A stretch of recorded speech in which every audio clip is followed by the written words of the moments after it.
Greetings, believers and skeptics alike.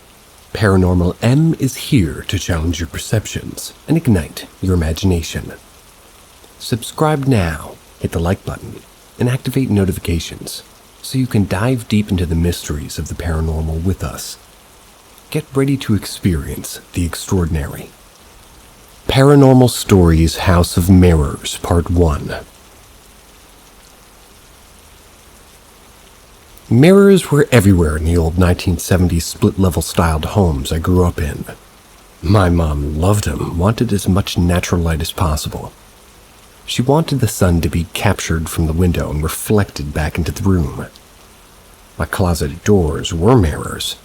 I had a vanity mirror and then another full-body mirror, and it was as if my mother didn't have enough mirrors in the house. Every single room had, guess what? A mirror. Every single room. When I was a little girl, I used to only have one mirror in my old room in the basement, which was next to the master room. I had littered that room with many stuffed dolphins and books up until the age of 6. Then I eyed my brother's room upstairs. After my youngest brother left, I took over his spacious room upstairs, mostly because I wanted to escape hearing my parents fight late at night. Wanted to escape hearing my dad's drunken slur and his bursts of violence. I didn't want to hear his heavy footsteps and my mom's raised voice. I didn't want to hear the thuds against the wall, the struggled breaths my mom would have after my dad snapped under her interrogation of where he had been and who he was with. I also just wanted to escape the monsters and the shadows. I wanted to escape the darkness that was all too heavy for a room with 2 windows. My closet at the time was only wooden, but my mom would change that when I decided to move upstairs, and in that closet, I left it open during the night. I was afraid of monsters coming through in forms of shadows. After a while, though, I learned that, the worst monster was the depression eating my parents. The negative energy they emitted had taken shape. It had taken shape into a monster who would sit on my bed on some nights. I would have nightmares, and it would take shape of whatever scary monster I had seen in a movie. My mother said I had so many nightmares that they were positive it was because I was adamant on watching Jurassic Park and other monster movies as a little girl. Though I can't remember every nightmare, I can remember I watched them for, the purpose of learning to outsmart them if I ever met them in real life. I was sad when my mom tried to take away the movies, but then my dad got the entire Jurassic Park series not soon after. Conflict.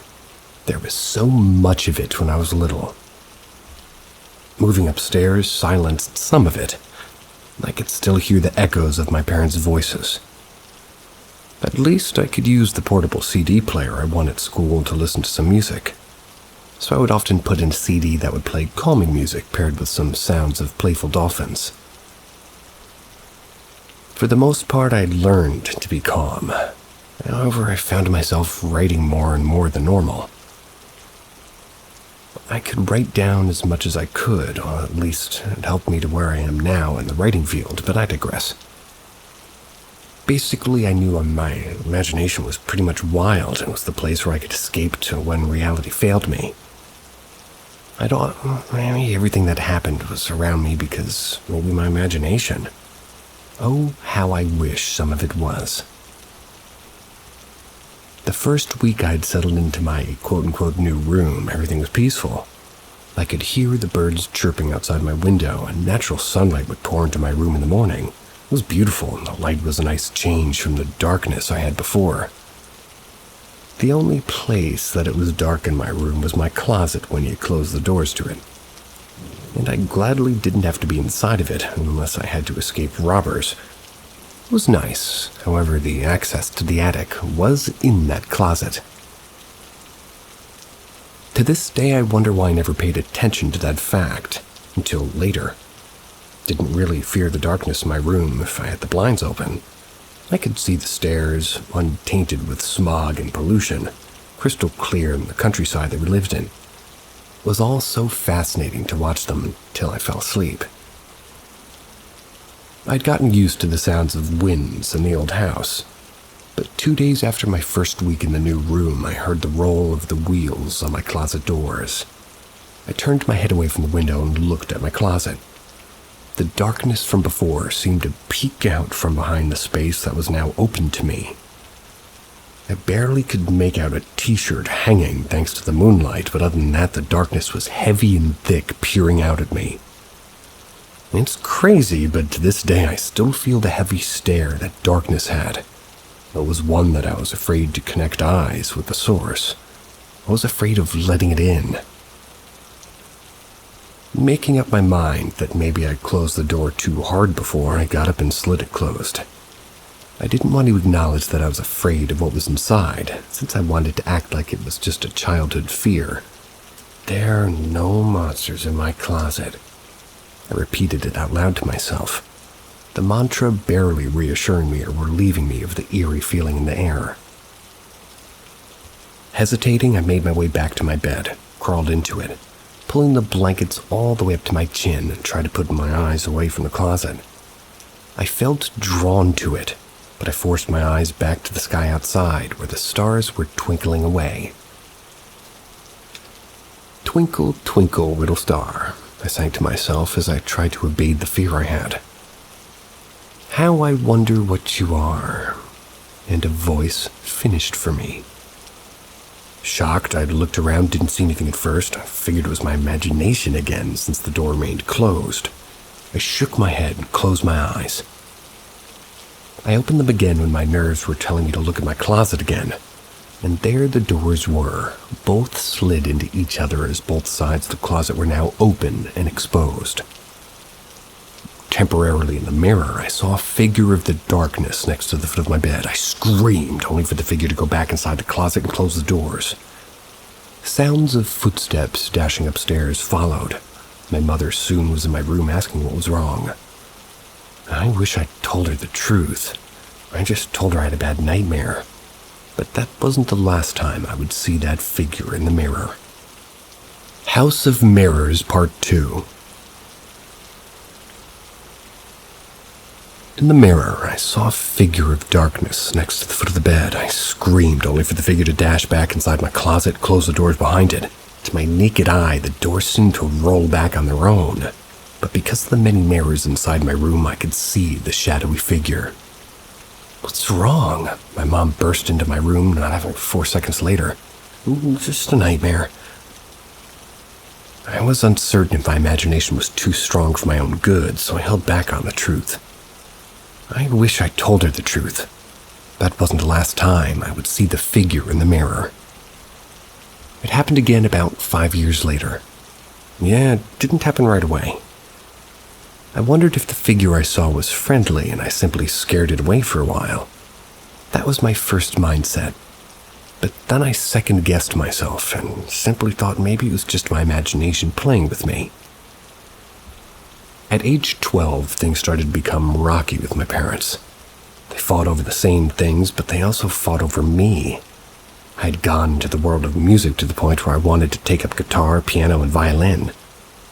My mother took one side of the stance where she didn't believe that I could commit to any of them. My dad believed the opposite, fighting that I could do anything if I set my mind to it. Points Dad. Again, conflict resided. My angry mother could still barge into my room if I didn't lock the doors. She once found me writing, insisting on me showing her what I wrote. And when I resisted, she pulled it away from me and read my vampire fan fiction.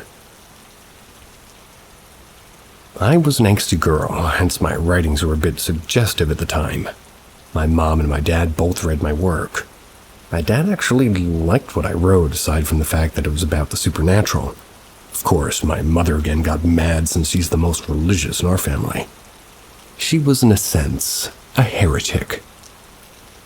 Needless to say, since my family's religion absolutely detests spiritualistic and demonic media, I got grounded. To clarify, yeah, this also meant I'd never read or watched the Harry Potter series, including the Twilight series. Although I don't think I missed out on much with the Twilight series. You didn't. Eventually, I managed to rent a book that I got from my school's library called Hush Hush, which laid in my backpack. tempting me to read it. So there I was, no laptop and in my room. Didn't really care since I had a guitar and a notebook. I still could find pleasure outside of my laptop, which of course my mother absolutely detested as well. Whenever she grounded me, she used to take away any kind of toy, and then once she realized I could read on my own and was making up stories, then I couldn't read. She began to take books away. Punishment with the family wasn't really a punishment. I could always find a way to entertain myself. Even if she took away my notebooks, I'd still end up daydreaming about something, even act out scenes I'd come up with in my head. Now you can understand why I pushed off the incident with the figure in the mirror as a figment of my imagination. I had figured it was a draft, that the wheels and the tracking were just well lubricated with some kind of oil that makes it hard for them to stay in place. That's smart. Sitting on my bed at age 12, I had learned to just close my eyes. I had notebooks, several books, a keyboard for me to practice piano on, and a guitar. It wasn't a big deal. I was pretty spoiled, owning up to this since I was the only girl among 4 boys, plus I was also 13 years younger than my youngest brother. However, I was so tired that I decided on lazily daydreaming. Besides, I could always sneak my laptop back late at night.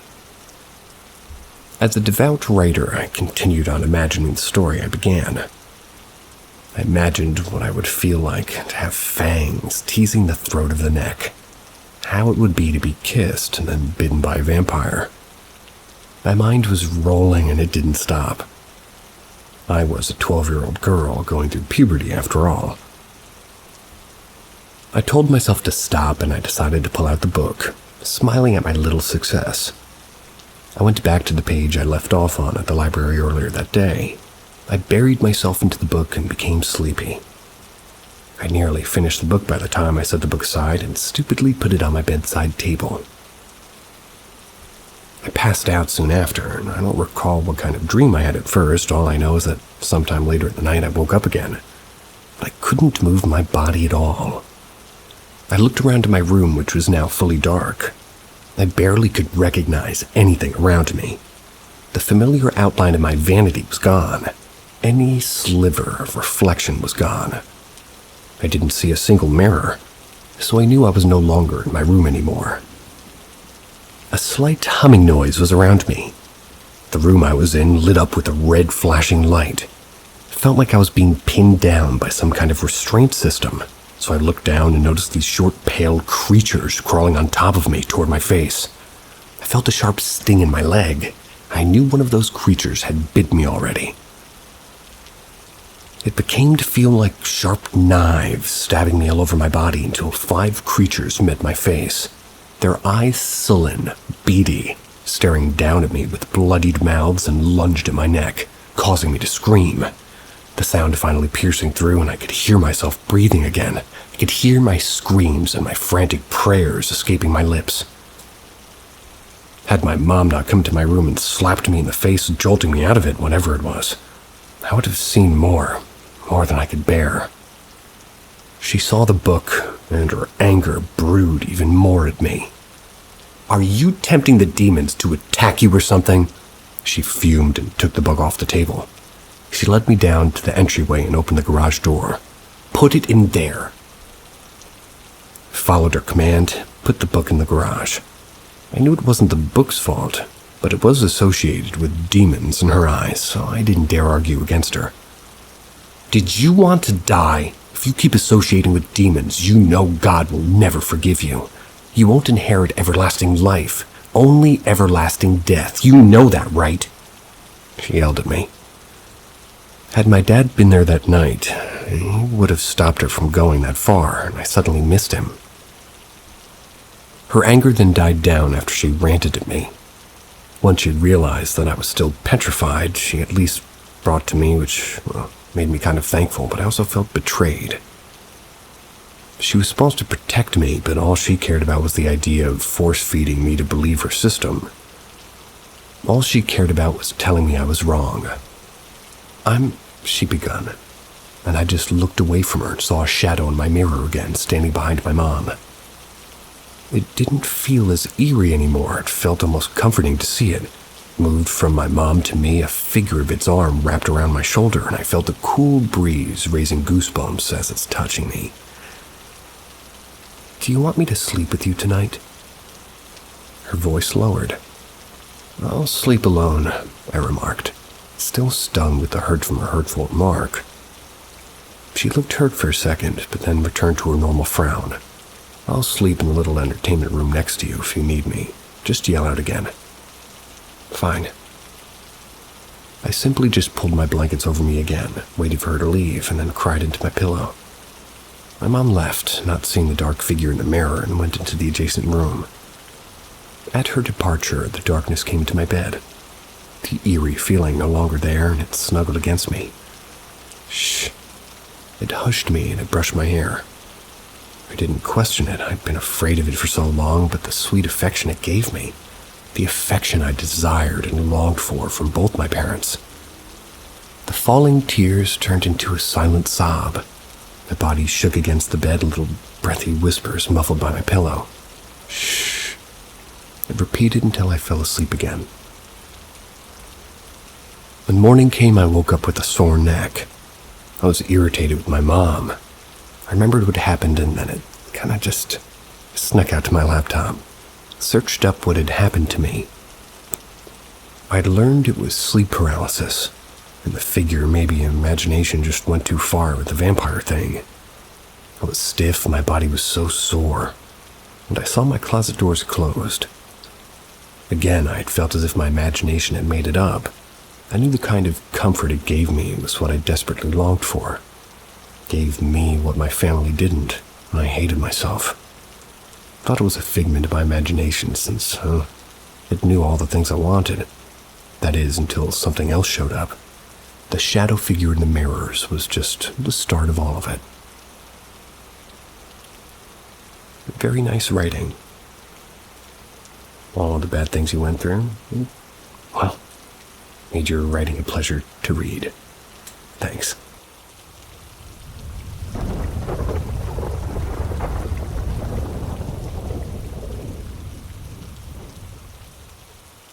Ghosts got angry after I made an inappropriate joke about it. I have had many paranormal encounters in my life, whether it be seeing things, hearing things, or feeling things. My family jokes that I must have ghosts following me around because it happens so frequently. We also lived in many haunted places growing up. Crying babies at night. Things running around like crazy at 3 a.m., angry banging on the walls when no one's home but me, and once a really tall shadow man that would sit in the bedroom doorway in a meditative pose. You get the idea. Paranormal stuff gets on my nerves. So when I recently moved into a new apartment with my boyfriend, I was very happy that it felt empty, as in no one was there but us. That lasted until last weekend. It was very late, we had just finished the deed. Yep, necessary backstory, sorry. We were laying in bed, my boyfriend noticed the time, a little after 3 a.m., jokingly asked if I could feel anything lurking around because it was the witching hour. I joked back that sorry. The ghosts only had a 10-minute window from 3 o'clock to 3:10 to do their haunting, or they'd missed their shot tonight. A few seconds later, our partly open bedroom door slammed shut violently. My poor boyfriend, who also had very negative experiences with the paranormal and is honestly more scared of these things than me, was very freaked out. So, to relieve some of the tension, I joked that there was nothing to worry about, since it was probably some cranky old man's ghosts who was mad that we didn't just, 5 minutes of dry missionary and call it good. Ow. It probably took him 5 years of stored energy to slam the door like that.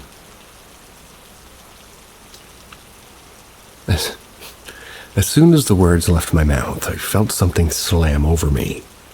Like a shield of air, but solid. For a few seconds I couldn't breathe. That sobered me up and got me properly scared. I was very softly whispering to my boyfriend that whatever it did, it was not appreciating my sense of humor. I do.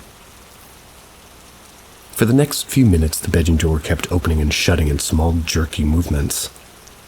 Eventually, I gathered my courage, got up, opened the door, and apologized for being offensive. I then firmly added that we were trying to sleep now, shut the door, locked it. We slept the rest of the night unharassed.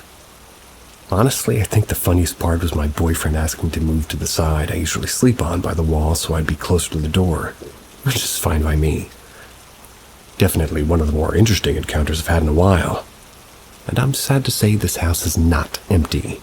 Even sadder to report that whoever's here doesn't have a sense of humor. Oh well, after the shadow meditation man, whose head nearly touched the door frame while sitting, this ghost is low-hanging fruit.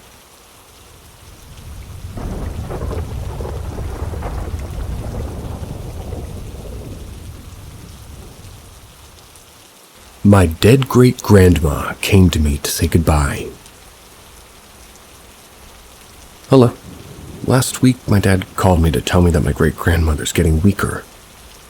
I live in another country, so I haven't seen her for 6 months, but before I lived with her when I was in school. I was thinking this is maybe she's gonna die. I mean, she was 95 years old. I called every day to see how she is, but nothing changed. Then last night I had a dream about her. We were sitting on her bed and I'm saying, well, she's gonna be okay.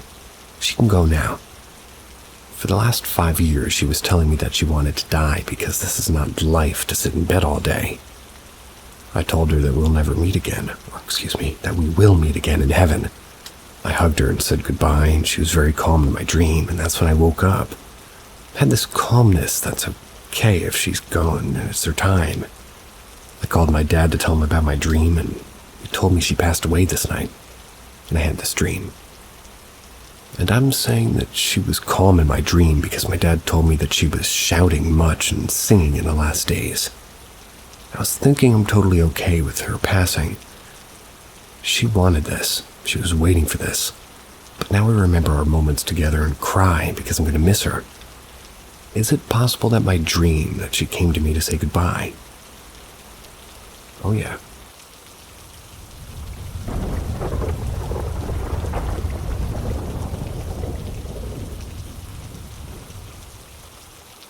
Haunted apartment building and ghost cats. Background information. 1690 Swadley Street, Lakewood, Colorado. This building is an 8-unit apartment building. I don't know if it was originally built as an apartment building or remodeled into one. I can tell from the Jefferson County Assessor's records that the structure was built in 1922. Then it underwent a renovation in 1960. The only history I can find that references the building is Colorado Transcript marriage license records from December 24th of 1953. This documented the marriage of Stanley P. Riley to Roberta A. Reynolds, who lived in 1690 Swadley Street. Based on clerk and recorder records, I can see that a man named Czeslaw Jarosz was given 50% ownership of the building in 1991. He was then murdered in 2008 in Florida at a motel he owned in Sarasota County, and his brother was given control over his assets, this building being one of them. The title has since switched hands a couple of times. The story. That's about all I can dig up on this property, but I am, however, extremely curious about other history related to the structure, due to the things I and others have experienced living here. My first encounter with the apartment building was in 2013. I was attending college at Red Rocks Community College, which is nearby the apartments. I shared several classes with another student, so we ended up studying for tests together. He was house-sitting his uncle's apartment one week. We had a test coming up, so we agreed to meet there to study. That evening I arrived to an older-looking, small stucco apartment building with dirt parking lot. It was on the corner of Swadley Street and 17th, next to the VA Hall and the bar with a single-family residential on all other sides. The building has 2 levels, 4 units on each, and an attic which is accessed from the 2nd floor, but the door remains locked at all times. My friend's uncle's unit was on the 1st level, east side of the building. The inside of the apartment was configured interestingly. Seemed to be fashioned into an apartment as an afterthought. You entered through the living room, and the next room over was an open bedroom, so it was more of a studio layout.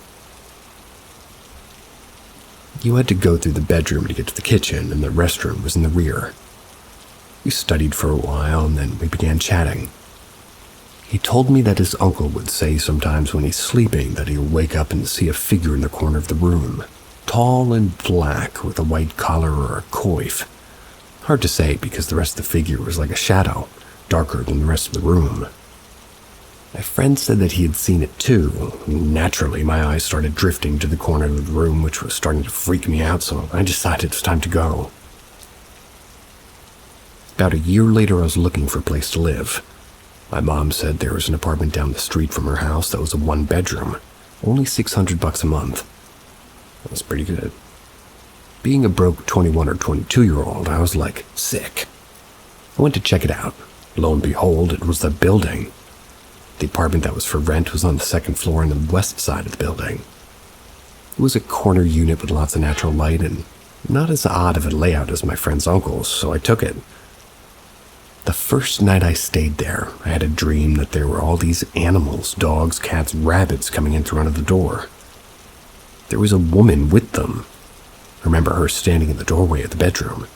I didn't feel scared and kind of felt oddly comforted. What an interesting dream, I thought. New place, first night, odd dreams to be expected. I liked living there, it was very cozy. Sometimes, however, I would hear footsteps above my unit coming from the attic. It happened at random times during both the day and the night. Not loud stomping, more like pacing. I even went to go check the door to the attic out of curiosity to see if maybe the building owner was up there. The door was always locked with no light shining under the door. The other odd occurrence was at night when I was sleeping.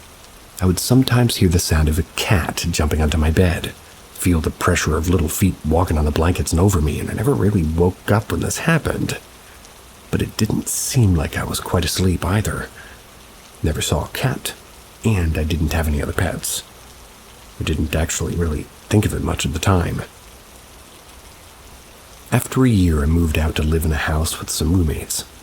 5 years later, I was tired of living with roommates and began looking for my own place again. Of course, there was 1690 Swadley again, with another unit that just opened when I needed it. I moved back in, this time in the unit across the hall from the one I lived in before. The first night I stayed there, my best friend stayed with me. We drank some wine and slept on a mattress in the living room. When we woke up in the morning, she said that she had a really bizarre dream. She said there was a woman in the hall between the kitchen and the living room when we were sleeping, and there were a bunch of animals surrounding her. I was like, oh, weird. But later, after my friend left, it occurred to me that that was the same dream I had when I first lived in the building 6 years prior. Interesting. Again, I really enjoyed my time there, but also has the same strange experiences. I heard the footsteps, I heard and felt the cat on my bed when I was sleeping. I had a cat as a kid, but I still didn't have any pets at this time. One morning I was sleeping, and I felt what felt like a cat nestling into my side, like trying to roll me over. I didn't move, I was sleeping. I got on my chest, and it was kneeling, but I still didn't wake up, and finally it jumped, and its paw, hit my, hand into my own face, and I woke up. I could still feel that feeling when something touches you in my palm. I looked at the clock, realized I was about to be late for work. My phone had died in the night, so my alarm didn't go off, and thanks for waking me up, Ghost Cat, I think. That was the first time I really started thinking about these occurrences and what they could be. These things had only ever happened while I was living in this building.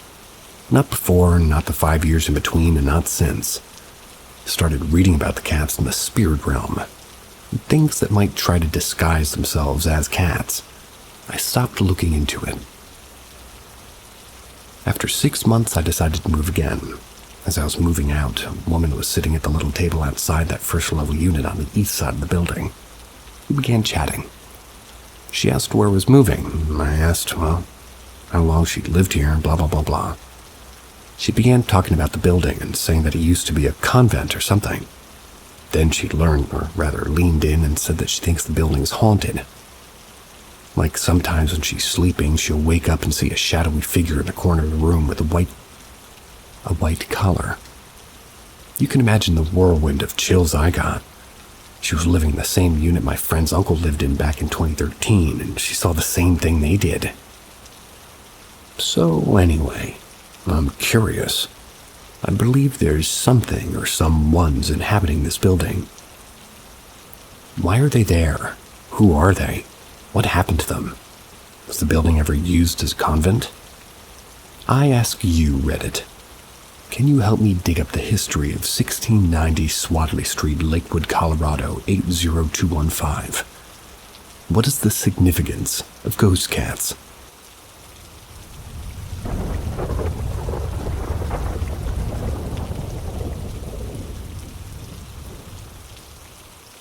Ask Reddit, capital K. It was around 2011 and I was 8 at the time. My father fetched me from my friend's house. He was a private van driver from the airport in the Philippines. It was raining and we were about to head to the countryside to visit a relative. My dad had to go back to the airport to stop by his colleagues for a while. I got to play with the kids of one of the dad's friends. As it was about to get late around 10 p.m., it was raining pretty fast. I went inside the van also. You see, I sat at the back seat of the van because I just felt comfy being there. So as we were about to set off, I thought my dad already turned on the vehicle. But there were these people that suddenly appeared and asked my father like a fare, or asked him for a fare. And it was unexpected because they were headed the same way my father insisted. Whoa, crazy run-on sentence. Let me fix it. I thought my dad already turned on the vehicle, but there were these people that suddenly appeared. They asked my father for a fare, and it was unexpected because they were headed the same way same way as my father. And my father insisted that they don't need to pay anymore since he had just finished his shift, but they paid him more than my father even expected them to. I was really curious, and the weird thing is that they don't seem to blink often and their eyes are pretty empty. They smiled at me and patted my head and offered me candy. But when I unwrapped the candy wrapper, the color turned black. I knew something was off about them. They were naturally attractive. One of them looked like an albino, but soulless empty black irises. Also, what I've noticed is that they don't have a... That is the sound of your narrator saying an unknown word. They don't have a philtrum. So these people don't have a philtrum, whatever that is. They just kept staring at me and it made me uncomfortable. That lack of philtrum. So my dad helped our luggage into the trunk. I was sitting in the back seat and these two women sat in front of me and smiled. The other was a guy and a young girl that looked like she was 14 years old. They kept laughing and talking about their trip abroad to my dad, and when my dad asked them a question if they were foreigners, they went silent and didn't utter a word. I was getting a bit creeped out and they insisted to accept their candies. But I declined them. I continued playing Tekken 6 on my PSP without uttering a word. That was until my dad asked them where they were headed. They said, "Bring me to Birmingham City." My dad quivered with his voice and looked at me in the side mirror and never gave them any attention. Wondered about that. I continued playing on my PSP 2 hours later from the trip and my PSP died. I had to charge it and there's a battery charger. So I played my Nintendo 3DS until two of the girls turned their heads and asked me what game I was playing. I never answered. Then they told me that in their place I can play as many video games as I want non-stop and eat a lot of candies. Still, I ignored them. Told me I had pretty hair and they'd think that they reminded me of their dead sister. Red flag. I told them I was sleepy. Good thing I had a blanket because they kept staring at me. They stared as if their necks were about to twist. Their eyes were somewhat glowing and the rain got worse as we crossed through the muddy road. I pretended to sleep the whole 4.5 hours of the trip until I fell asleep and suddenly woke up with the bright lights. It was a city and it was snowing. I also wondered because snow doesn't exist in the Philippines, which is uncanny. The weird people, or let's call them encantos, went out of the car and were saying in unison that I should come with them. I disagreed and I was really unwilling to go with them, but they forced me to get out of the van.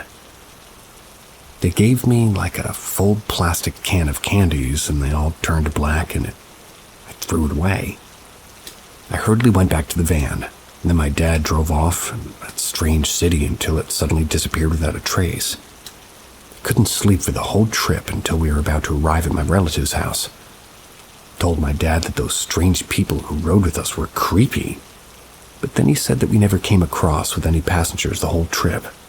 He didn't believe me. He seemed to forget that they were there in the first place. That was until he noticed a $3,000 bill on the top of the shelf of the van. Then I noticed that they rode with an overdue payment for the whole unsettling trip.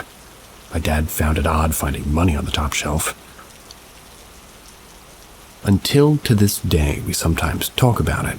I often forget at times, but I suddenly remember those strange encounters of weird, otherworldly spirits. What could I do? I was a child. Would it be a different story if I would have gone with them? I don't know. Can't even imagine why. And Birmingham is not a joke. It's ominous because I've learned that it's somewhat of another dimension where advanced technology exists. Strange beings that are unlike ours who are really weird, to say the least. Wishing I won't experience that ever again because that had me traumatized. I talked about this to my mom and she somehow believed me. Something terrible would happen to a kid when weird spirits, spirit people, trying to take advantage of a child, well, luckily I was smart and avoided the worst circumstances that might have happened at the time.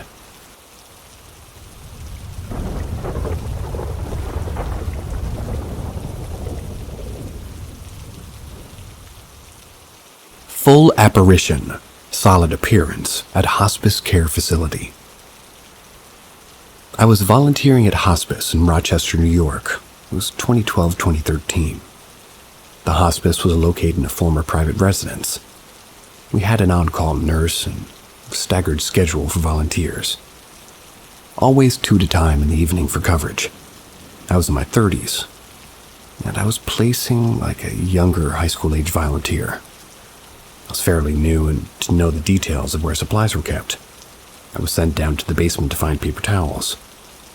I went down the stairs to a room with a folding table, laundry, and several stand-up cabinets with pantry supplies lined up along the wall. An older woman mid-60s wearing an ascot, weird, and a drab housecoat type long sweater was there staring into space. I said, "Hello." She seemed startled that I was speaking to her. She said that she was surprised that I was talking to her.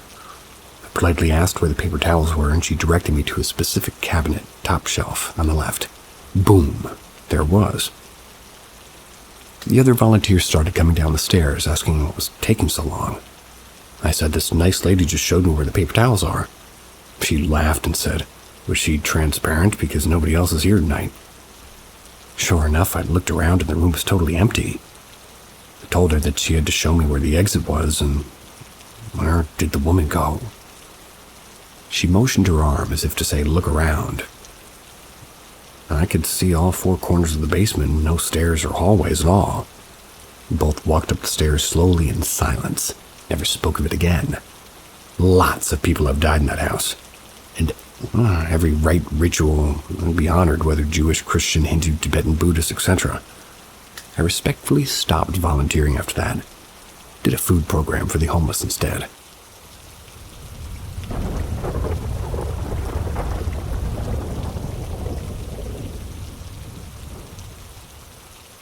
Ask Reddit. About 2 years ago, I'd gone to bed as usual, spending the night at my parents' house after family dinner. My parents hadn't changed in my room since I was moved out years before. My bed was a full bed, smaller than a queen, bigger than a twin. It was positioned directly under the rectangular window in my room on the second floor of my parents' house. The windowsill was about 4 feet from the floor. The window measured about 5 feet long by 3 feet high. It's a large enough window that if you wanted to, you could fit your entire body through the sliding opening. Outside of this window was a portion of the roof.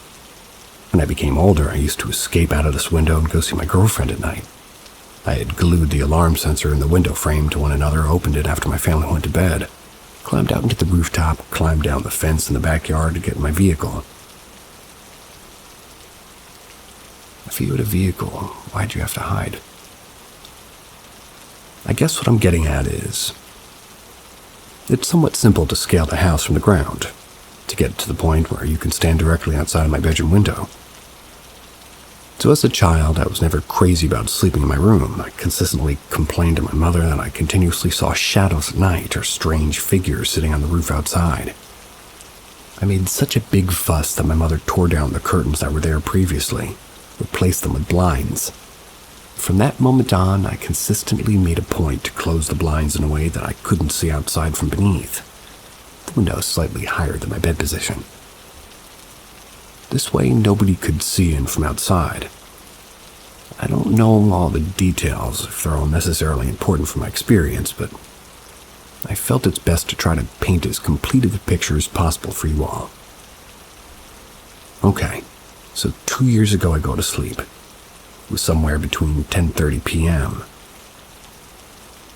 I had closed the blinds in my usual fashion and ensured the window was locked. I don't remember dreaming at all. I just remember feeling this incredible sense of dread, that feeling of falling down real fast. I opened my eyes and I was in my room, reclined in my bed. Everything appeared normal with the exception to a tall, skinny, black-hooded figure. Think 6'4" Palpatine, standing at the foot of my bed. All I could make out was a very pale, pointed chin poking out from beneath the hood. The chin looked discolored with some noticeable blue hues and wrinkles. I laid there motionless, feeling more and more afraid. After the figure stood over me for a while, a draped arm rose from his side, revealing a pale, frail hand. The hand had 3 fingers, one of which was extended, almost in a pointing type fashion. The figure leaned over, finger extended, and reached out, slowly planting his finger between my eyebrows. The moment he made contact, I felt this immense focused pressure, like he was going to put his finger right through my head. I tried to move, but I couldn't. I tried turning my head with all my strength to no avail. As the pressure built, I began seeing white emanating throughout the room. I recall wrenching my neck to the left so hard that I finally broke contact with him. When I looked forward again, he was gone. I was left with just a dark room and nothing else. I immediately called my best friend, who actually picked up his phone at 2:30 a.m., spoke with me for a good 15 minutes. He assured me that I'd undergone some sort of sleep paralysis episode. Maybe it was all in my head. By the end of the conversation, we were planning lunch the following day. After I hung up, I looked out my window and I could see the moon.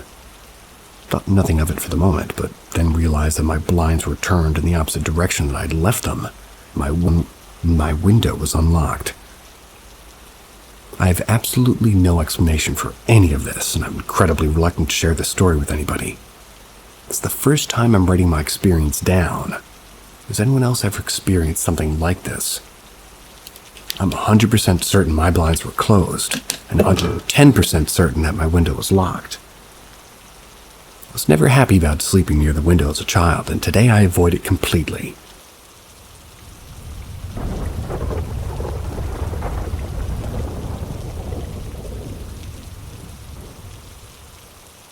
Experienced a ghost. I was in 5th grade, making me 10 years old. It was a rainy day at my school, so my classmates had to play indoors. My classmates were impressionable troublemakers. Not me, I was a quiet kid who got bullied and ostracized by them. There was this one troublemaker kid who annoyed my teacher the most. His name was James. She sort of deserved that, though. The teacher was a bitch.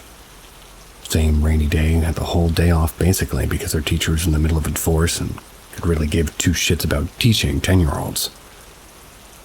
So we sat around all bored playing board games. That's when James had the idea of creating a Ouija board from paper. All my classmates got excited and began making one. My other classmates teased me for being scared of it. They're being pretty loud about the whole Ouija board thing, and I look over to my teacher to just put a stop to this. She was just typing furiously on the computer, ignoring us. So my classmates started playing with it. Using an empty plastic cup as a guide on their paper Ouija board, they were asking dumb questions and laughing aloud. I was scared, but forgot about it. That same night or the other day, I was just sitting in my parents' bedroom watching creepy ghost videos, and I saw a woman. The woman had black holes where her eyes should have been. She had a Victorian nightgown on, and her hair was just under her shoulders, and her feet were almost like blurred gray. I got scared. Started following her as she was floating backwards, and she disappeared into my brother's bedroom. Never seen the ghost since. If you were scared and started following him, I give you points.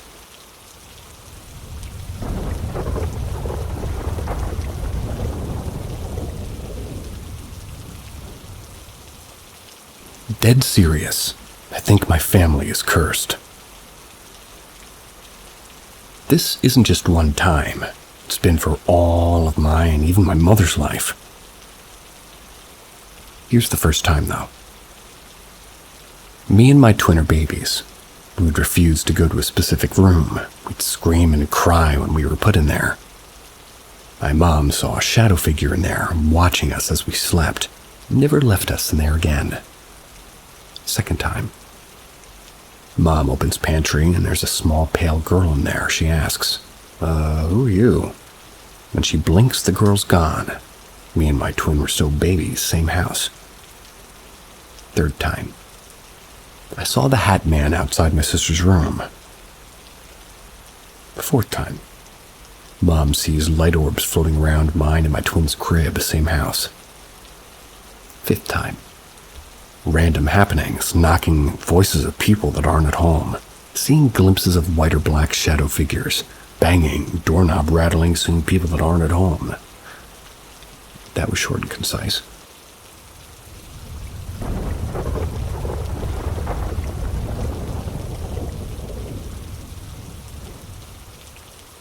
My first experience with the Ouija board, and a couple of questions related to it. I work with tarot cards as well as pendulums.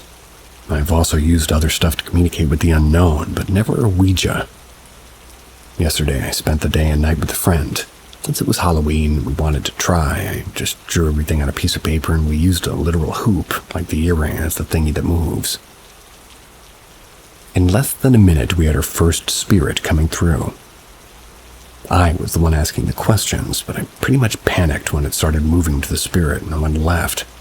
Probably because of our reaction, but then another one came. Me and my friend were in shock. I made the common questions, but then I didn't know what else to say. I was shaking and my friend trying to hold back tears, and the earring would move alone without us saying anything. It would just pace around the board kind of fast. I didn't like that, so I put pressure on the hoop because I wanted it to stop. My fingers were white because of how pretty much hard I was pinning it down, but that didn't change a thing. The spirit kept going. It was very strong. My friend was in pure silence and her face was extremely pale, so I said, "Goodbye," but we kept our fingers on the hoop. I was super nervous, saying I wanted to leave and I wanted it to go to yes. Or just not that I wanted to, it did go to yes. It said goodbye again, and it would go to yes. And this was our panic. We didn't even remember that it was just us saying bye. It was enough. The spirit wasn't evil. We felt it. It was probably as confused and nervous as us or just playing a prank. We were able to say goodbye and stop the session. Later in the night, way more calm, we wanted to try again. So that's what we did. Once again, extremely fast, something came through. It said its name was Renz. And when we asked where it came from, it went to the sun, which I have no idea what that means. We talked a bit with Renz, and then it decided to leave, so we asked if somebody else wanted to talk to us. Another entity came through, said its name was something like Benz, and it was also from the sun. Another one came through after Benz and said its name was Gnaz.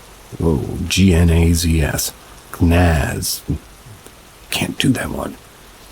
Gnaz. Or something like that. And yeah, from the sun.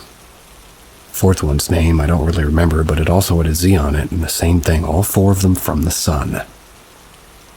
Does anybody know what this means? We asked Wrens if they were from heaven, and they said yeah. Wren said there's only one God and stuff like that. It was very attached to its believers. Also, it was the only entity that came through twice, because later it communicated with us again, but said goodbye pretty quickly.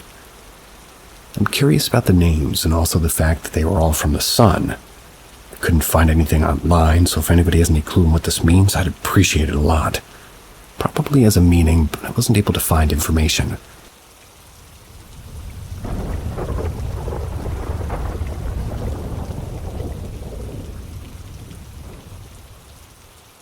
Ask Reddit.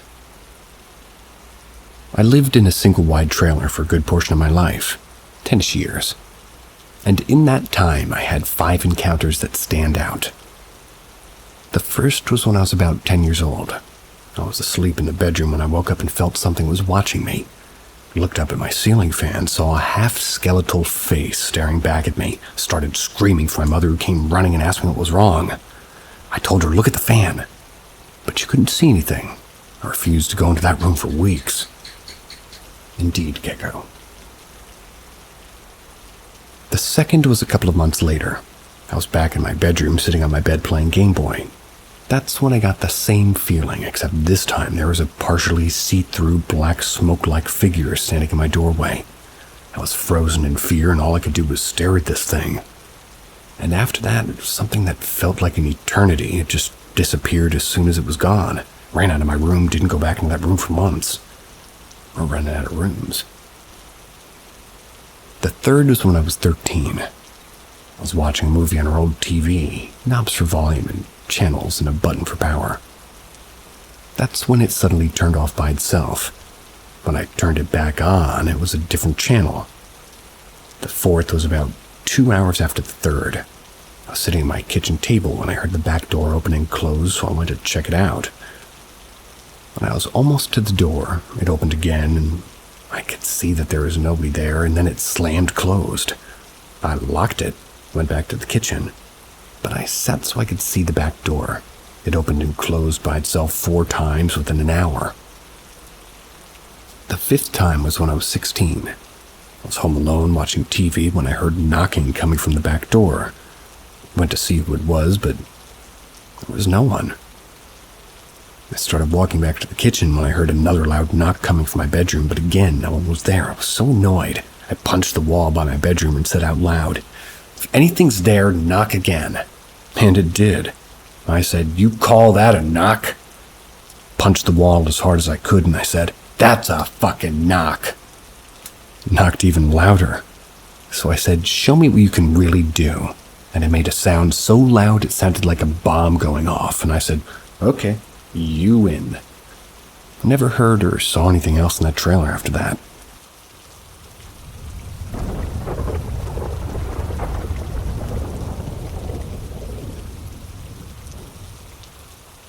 Ask Reddit. I'm not sure if this classifies as paranormal, but it sure made my skeptic self wonder.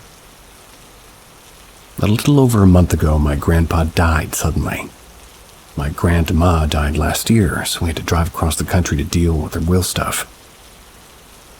When we got there, my aunt who lives nearby told us about weird stuff that happened since Grandpa died.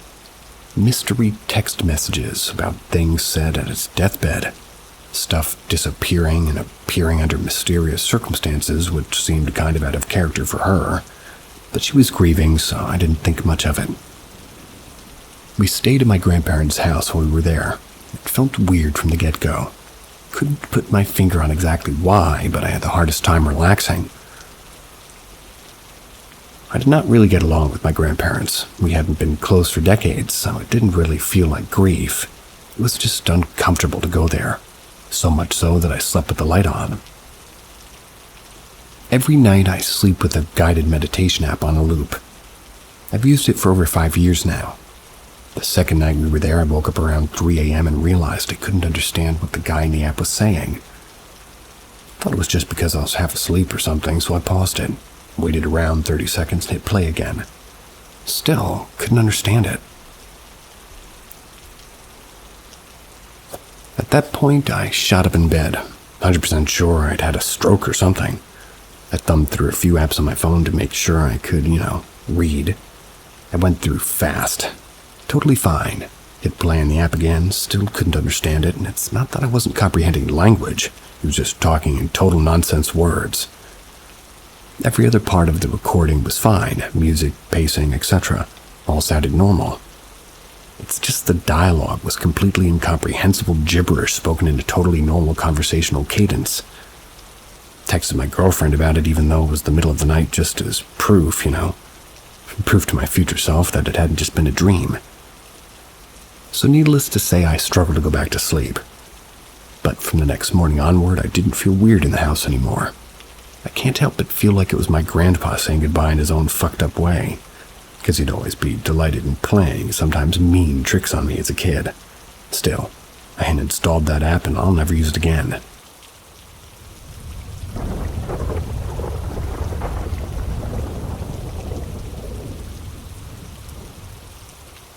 Sleep paralysis and astral projection. So my oldest son called me this afternoon to tell me about his sleep paralysis incident last night. He's only called me once before after an incident, and he was a little bit freaked out. This one was definitely different, and I wanted to share and see if anybody else has ever experienced something like this. He's had many sleep paralysis episodes. They've always been the same. Dark shadow figure with red eyes looming over him and he can't speak or move. He describes it as like a dementor. It's like waiting to suck out your soul. Never a fun thing to experience. He's in the military. He's had to move around a lot too. And he thought he had a timeline down to where it would happen each time he moved into a new place. He did have an episode at his current home already, so he didn't expect to have another. Nor did he expect what happened this time. He told me that he was having the same sleep paralysis where the figure's standing over him, but then he said all of a sudden he was outside of his body watching it happen. He said he was mumbling in his sleep with the figure standing over him. His wife was trying to wake him up because the struggling to sleep woke her up. All the while he's watching it. He thought to himself, I'm gonna mess this thing up because it's gonna mess with me.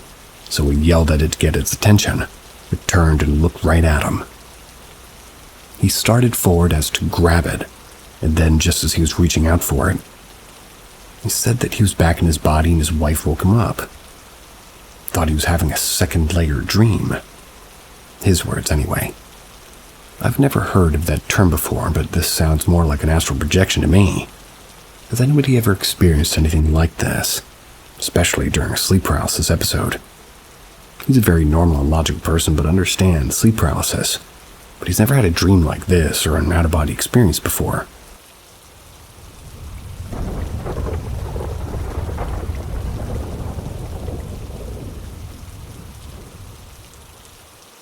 Ask Reddit.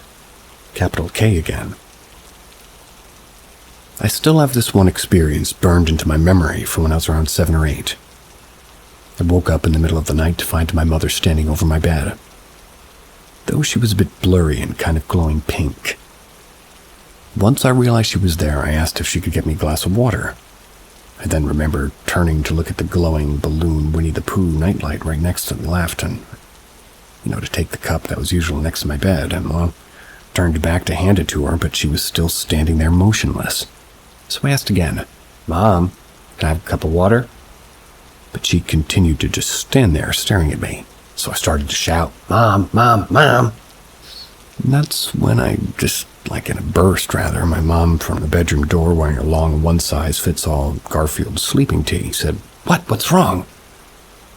Just as she burst through my door, the pink glowing version of my mom faded from her head down to underneath my bed. Well, it also just so happened that I had lost a tooth that very same day. So in my little mind, I had just witnessed the tooth fairy. And to cement my claim, my dollar of the tooth fairy had been left was found deep underneath my bed. I told everybody I knew that I'd seen the elusive legend. It wasn't until years later when I was retelling the story that I'd realized that the tooth fairy only happened to look like my mother because it was actually my grandmother whom had passed along before I was born. She also looks a lot like my mom. So once I put it all together, there was no doubt that the figure looked exactly like images I've seen of her later in my life. To top this all off, when my daughter was around 4, she told me that sometimes she'd wake up to see Nana, my mom, watching her sleep. Yep, still doing that.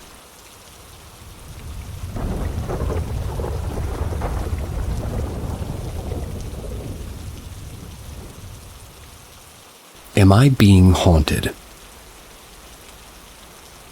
My girlfriend, 24-year-old female, and I, a 24-year-old female. We had shared a dream, and I think there's something more to it possibly.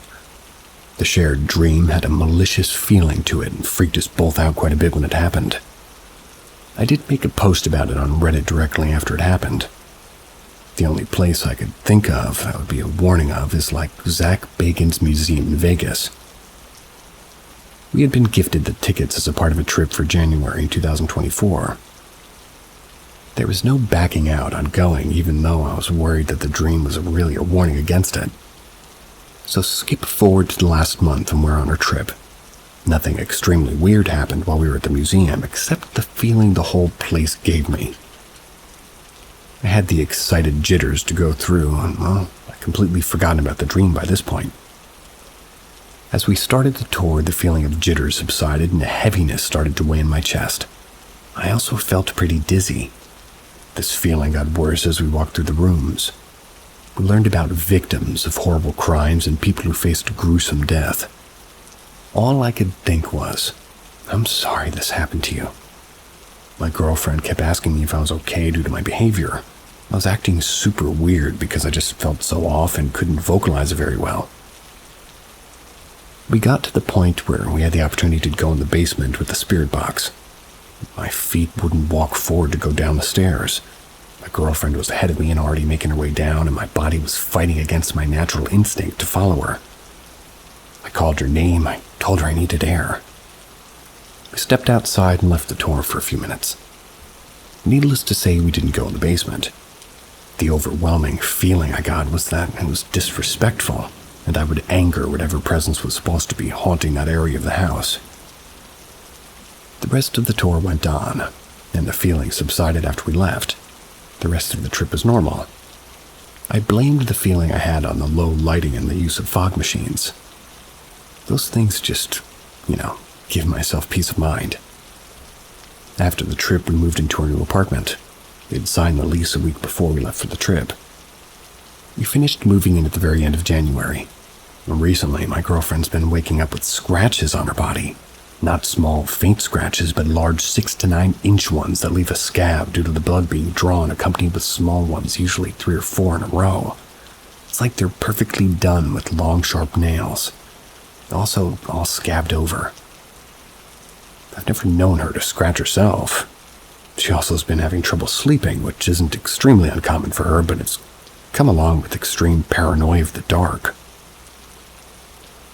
The weirdest thing that's happened is this noise.